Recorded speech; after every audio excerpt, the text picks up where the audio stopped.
What is up, you guys? Welcome back to another episode of the Handmade Business Secrets podcast. And today I'm going to give you the 6 steps to growing a $500,000 a year woodworking business. I'm excited about this one. Let's jump in.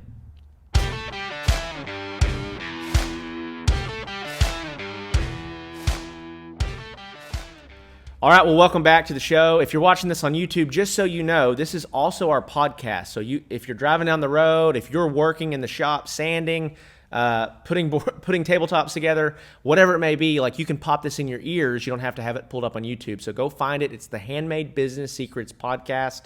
It's anywhere that you stream podcasts. It's Apple, Spotify, anywhere else, all the smaller channels. And so I've got over 75 episodes of my podcast. So go binge that if you're finding this and you have not tuned in.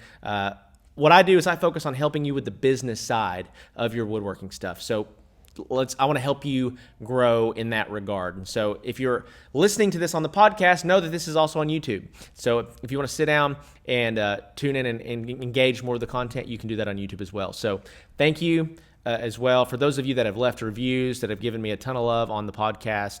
It really means the world. And so if this does help you, make sure that you're doing that moving forward. So with that being said, I want to give you guys today the 6 steps to building a $500,000 a year business. And so as I really thought through, like, what do they need to know? These are the most stripped down, practical 6 things that you need to do. And so I'm going to be very specific, very practical in this, and I'm going to tell you what you need to consider and what you need to be looking for as you start trying to grow your woodworking business and take it to the point where you can bring home $100,000+ a year as a result of building a business like this. So step number 1 is you've got to find product market fit. I know that sounds like a really businessy term, and it is a really businessy term, but what a lot of people do is they build a product that they think is cool, that they love, and what ends up happening is the market doesn't love it. The market doesn't think it's cool. In entrepreneurship, in starting a business, running a woodworking business, people are going to buy things they like. They will not buy things that they do not like. And so if you're building something and you think it's the coolest thing in the world and you can't get anybody to buy it, well, number 1, you might not be getting in front of enough people, or just the wrong people that don't want to buy it. Or number 2, you've gotten in front of everybody and they just don't want it. So what product market fit is I know that the things that I build, the things that I make are valuable, are worthwhile, and people are willing to pay money for them, and I can prove it by sales, okay? I know that people want it, okay? So number 1 is product market fit. And if you don't have, I'm going to say this, if you do not have product market fit, nothing else is going to work. Nothing else. You can be the coolest guy in the world. You can have the coolest business in the world. But if nobody wants your stuff, you're wasting your time. You're spinning your wheels. And it ain't going to work, homie. So don't do that, okay? So number 2 is you have to create a brand. So what do I say? What do I mean when I say create a brand?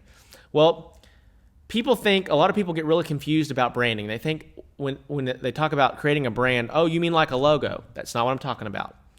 A brand is what people say you are. That's what a brand is. So let's talk about like Toyota. What do you think about when you think about Toyota?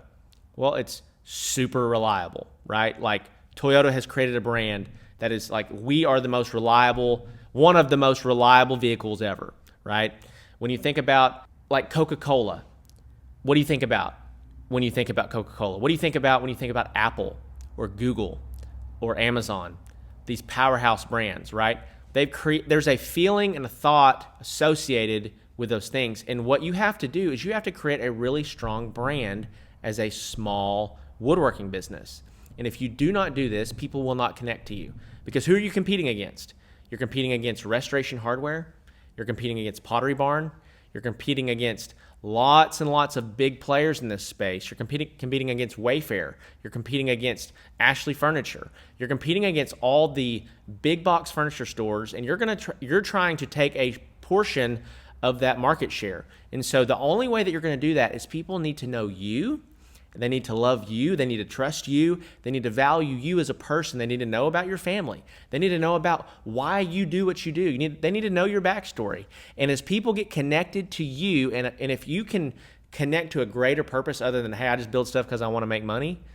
If you can be like, hey, this is why we do what we do. This is what we support. This is what we believe in.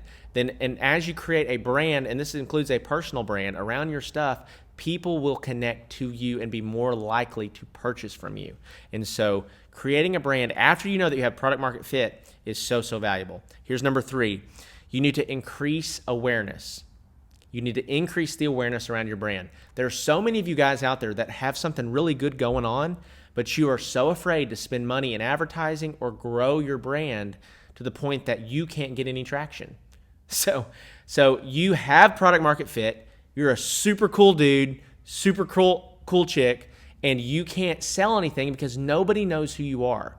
So this is where, if you know that you have product market fit, if you know that you've created a brand, and when I say creating a brand, it's all the things I mentioned, but it also is a really good logo. It's really good video work. It's really good photos. And let me just say this. If you're thinking, well, that's good enough about all your stuff, you're going to fail. You're going to fail miserably because no one else in your space that's an actual competitor is thinking that way. They're not thinking, well, this is good enough. It's got to be world class. And so many of us do the bare minimum to get by, and you can't do that. You will not be successful as an entrepreneur if you are just trying to do the bare minimum. What's the least amount of work that I can do to make this work? You can't think that way. And I've talked about this in one of my podcast episodes. It's either in the late 60s or early 70s. I talk about the 10X rule with Grant Cardone, and this idea that you have to do, let's say you want to do it $500,000 a year. Well, you need to act in accordance to doing 10x that, which is $5 million a year. If I'm trying to build a $5 million a year business, how much more action is that going to take than this $500,000 a year business? And let's say I fail miserably. I shoot for $5 million and I hit 20% of what I'm trying to hit. Well, then I still had $1 million a year business instead of a $500,000 a year business. So awareness is everything, y'all. It's why I'm doing this podcast. It's why I'm doing this YouTube video. It's why I'm going to be putting out more content for Iron by Iron Woodworks. It's so important. Awareness is everything. People that know you are going to buy, or more likely to buy from you, much more likely to buy from you than those that don't even know who you are. So number 3 was increase awareness. Okay, here's number 4. Once you have product market fit, you've built a brand, you've increased awareness, you're going to start getting sales. And as you start getting sales, you're going to be like, okay, this is cool. All right, this is great. And then you're going to start getting a lot of sales. Okay, man, this is cool. This is a lot, but this is cool. You're going to start getting so many sales that you're like, oh my gosh, I'm drowning in success. So this is number 4, when you start to grow your team. You start to build your team. One of the best business books that I can recommend is called The E-Myth Revisited by Michael Gerber. It is one of the best business books I've ever read, and it talks about how to build out a structure inside your business. Because right now, you're the CEO, you're the shop manager, you're the marketing manager, and you're the finance manager, and you're doing all the roles underneath that. So what you need to do is you need to slowly work yourself out of jobs up the chain of command. So you are the shop cleaner, you are the trash taker outer, you're all those things right now. And what you need to do is you need to start slowly filling in the bottom of that hierarchy system and moving yourself up as you go. And so as you grow your team, here's what you can't do. You can't just say, hey, come here, I'm going to throw you in there, give you no wisdom, no counsel, and I'm not going to build anything for you to show you how to do the work. And you can't leave them and not have a relationship with them. So one of the things that I talk about a lot in the church world and in the business world is we want to bring people in and let them do what they were made to do, right? So that's one of the biggest parts about hiring people. It's one of the biggest things about getting volunteers on your team inside the church. But what you have to do is all the things that you used to spend your time doing, you were doing the work. Now you're spending that time following up and connecting with the people that are coming in and doing the work for you. So just be fully aware of that. So that's number 4 is you need to start growing your team because you're going to need to have more hands. It's going to take more effort to get more work done. Okay. Number 5 is you need to systemize your business. This is where a lot of people hit a wall because it's always been up here for them. And everything that you do, it's all up here, right? You know how to do it, but people come along and you start trying to delegate things to people and they're confused. They don't know what to do. You don't know how to explain it. So what needs to happen is you got to get what's in here onto paper. If you can get it onto paper, if you can get it in a way that it's easy to understand, it's that almost anybody could do it, you have a business that you can grow. But if you have a really complicated system, if you don't have a system, you can never grow your business. So number 5 is you have to start systemizing the way that you do what you do. And this is why I'm such a huge advocate of like, don't just do one-off projects all the time as a woodworker. You cannot scale that way. You have to focus on building out, like, these are the things that we do. Now you can customize these, Mr. Customer. You can make it longer, shorter, taller. You can change the color, the paint, whatever. But we do the same thing over and over and over. That way we get really good and really efficient at that. And we can create systems around it. Otherwise, you can never create systems around what you're doing. And so then number 6, this is the last step, and this is maybe the most important one, is you need to evaluate the feedback loop. Evaluate the feedback loop. So what do I mean when I say this? So you're going to implement something, your team and you are going to try it, and there's going to be feedback around what if it works. And so you're going to implement a new system or a new process or a new procedure or a new way of doing something. You're going to have to hold their hand and make sure that they do it, because the hardest thing to do is train employees to do something new when they've been doing something the old way. But you're going to have to hold their hand. You're going to give them something new to do. You're going to hold their hand and do it with them, do the new thing. And then there's going to be feedback around that. And you're going to have to receive that feedback with open eyes. And so in my business, the best idea wins. It's not about I'm the dictator, what I say goes. If my $7 an hour guy is over here and he says, hey, I think we should do this. If I think about it, I'm like, man, that is actually a really great idea. The best idea wins. So evaluate the feedback and then implement or make adaptations or changes based on the feedback. Then you try that again, get feedback, evaluate and implement feedback, and that's the feedback loop. And so as you grow a business, there are going to be so many things that do not work perfectly. There's going to be so many things that don't work the way that you thought they were going to work. You're going to start something, this is what's going to happen, and it doesn't happen. And you have to make so many audibles and make adjustments to get where you want to go. But that's why that feedback loop is so valuable, and why actually having team members on your team is so valuable, because you get a different perspective, sometimes even a way better perspective about how things run than you thought. And a lot of times you, my friend, are the greatest lid to your business. And so with that being said, I hope this has helped you. And this is exactly what I did to grow my business to where it is today. Iron by Iron Woodwork should do around 650 to 700,000 this year.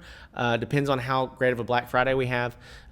But that's kind of where we're at on that. And so I just a year and a half ago, was a one-man crew. And so this is how we've grown to have a team of, I think right now, like 7 or 8 team members. I actually am working at a church full-time as a pastor, so I'm not even in the business all day, every day. I have a team that runs it. And so I had to really focus on systemizing the business, had to make sure that I had product market fit. I had to make sure that I created a strong brand, that people knew who I was, what we stood for. I had to increase awareness. We spend several $1,000s every single month on advertising that drives people to our business. We had to grow the team, we had to systemize, and then we had to implement that feedback loop to where we make adaptations and changes based on that. So again, there's lots of different YouTubers, lots of different podcasts that talk about what tools you should buy, how to make this type of table, how to build this, how to build that. Like, there's hundreds of places you can go for that. I want to be your place that you go to build your business. These are all the things that no one's talking about, no one's discussing, and I'm going to be your guy. So I'm going to be hooking you up. And just so you know, if you're watching this, if you're listening to this, I've been talking a long time about my Woodworking Business Accelerator program. This is where I actually take you on as a client, and I start running your ads for you. I start coaching you through how you do what you do in the shop, how you hire and fire, what systems do you have, what type of shop flow are you running, and we start building out a brand for you and getting your sales. And so I've got several clients. Several of these clients are absolutely crushing it right now. 3, 4, 5 months ago, they were doing anywhere from $2,000 to $5,000 a month, and now they're averaging $20,000 to $30,000 a month in sales. So we've almost 8 to 10x their growth in 90 to 120 days. So if that is you, if you're watching this, you're like, I have a hobby, a woodworking hobby, or I have a very small business that is going to dry up and die if I don't grow it. well, then you need to click the link below and fill out the application to join the Woodworking Business Accelerator program. There is a little bit of a financial cost to you, but it is very small in comparison to the growth that you're going to experience. If you ask any of my clients, they'd say, man, my relationship with Zach and what he's taught me and how he's improved my advertising really has changed the game, changed my business, changed my life. And so with that being said, thank you guys so much for tuning in. And if you have not subscribed yet, smash that subscribe button. If you have not subscribed to the podcast, go subscribe to that. I want to be here. I want to be able to be your counselor, your advisor in your journey to building your woodworking business. So with that being said, I'm going to wrap this up. I'll catch you guys on the next episode. Thanks.